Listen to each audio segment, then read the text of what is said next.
Asset allocation for different edges.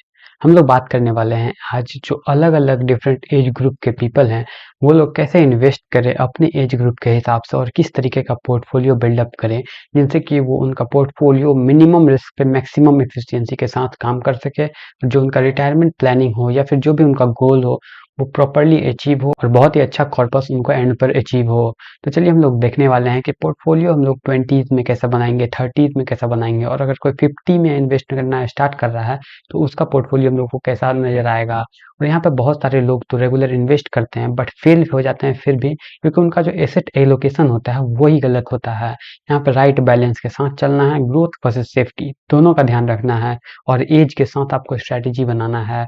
यहाँ पे हम लोग देखेंगे कि अलग अलग क्या क्या एसेट एलोकेशन हम लोग करने वाले हैं।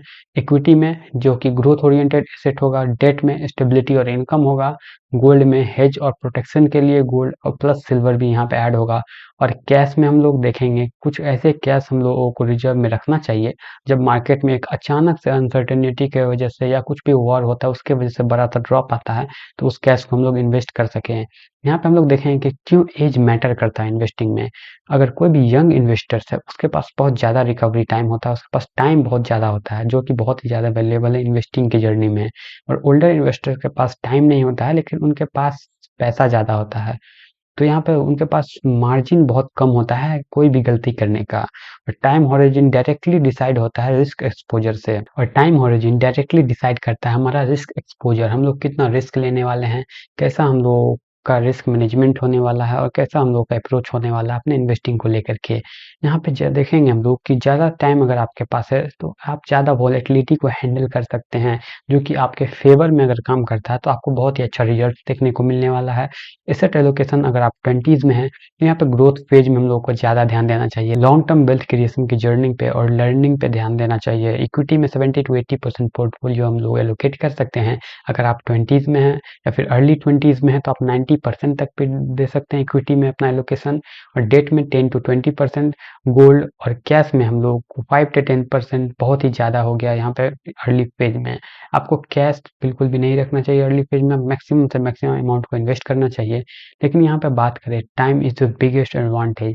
टाइम आपका बहुत ही बड़ा एडवांटेज है, मार्केट वॉलेटिलिटी आपको एब्जॉर्व करने के लिए बहुत सारा टाइम है। और जब भी आपको एक बहुत ही अच्छा मार्केट अपॉर्चुनिटी दे, बहुत ही बड़ा फॉल हो या कुछ मार्केट में क्रैश ऐसा हो तो आपको बिल्कुल ही वहाँ पे भरपूर इन्वेस्ट करना चाहिए अपने फुल पोटेंशियल के साथ। अगर आप 30s में हैं तो आप 60 to 70% इक्विटी में एलोकेट कर सकते हैं, और डेट मार्केट में आपको 20 to 30% एलोकेट करना चाहिए, और गोल्ड आपको 10% कैश और गोल्ड दोनों मिला करके रखना चाहिए। यहाँ पे आपको ध्यान देना होगा ग्रोथ और स्टेबिलिटी दोनों का। ऐसा नहीं है कि सिर्फ आप ग्रोथ पे ध्यान दे रहे हैं और आपका अचानक से मार्केट क्रैश हो गया तो नेक्स्ट 15-20 ईयर्स तक मार्केट अगर साइडवेज ही रह गया तो आपका फिर कुछ भी रिटर्न्स ना बने। तो ये चीज़ आप हैंडल नहीं कर सकते हैं। क्यों? क्योंकि आपके पास फैमिली भी होगी, लोन्स भी होगा, आपका गोल्स भी कुछ ज़्यादा ही इंक्रीज हो रहा होगा, आपका पोर्टफोलियो में आपको ग्रोथ भी चाहिए और रिस्क भी आपका मैनेज रहना चाहिए। ऐसा ना हो कि बहुत ज़्यादा रिस्क हो जाए। अगर आप 50 में हैं तो यहाँ पे आपको कैपिटल प्रोटेक्शन पे काफ़ी ज़्यादा ध्यान देना होगा, इनकम स्टेबिलिटी पे ध्यान देना होगा।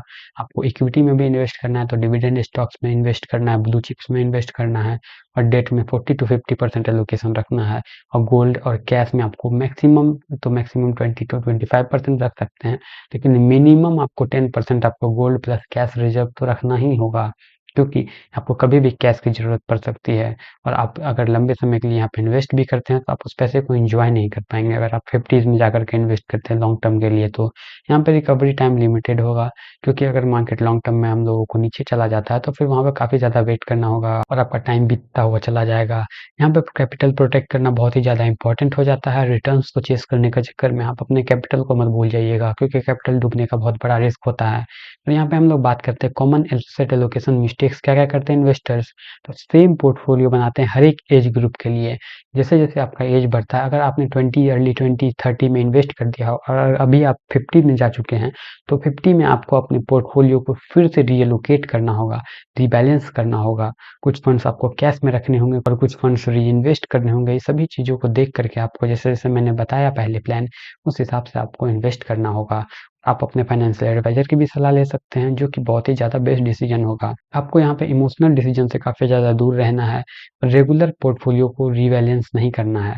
आपको हर एक ईयर पे आप करेंगे वो काफ़ी होगा। ऐसा नहीं कि आप हर क्वार्टर, हर मंथ में आप पोर्टफोलियो देख रहे हैं, इस तरीके से कर रहे हैं, क्योंकि आप अब एक स्टेबल इन्वेस्टर बन चुके हैं जो कि डिविडेंड लेते हैं।